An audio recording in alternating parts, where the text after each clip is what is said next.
Day 92 English vocabulary class. First word dirt, muriki, dirty, muriki. Disability, vaikalyam. Disadvantage, pratikulata. Disagree, ఒప్పుకోకపోవడం.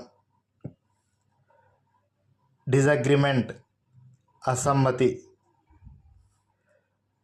Disappear, అదృశ్యం. Disappoint, నిరాశ. Disappointing, నిరాశపరిచే. Disappointed, నిరాశ చెందిను. Okay, that's all friends. మన video కానీ మీకు నచ్చినట్లయితే మన ఛానల్ని సబ్స్క్రైబ్ చేయండి, లైక్ చేయండి, షేర్ చేయండి. Thank you.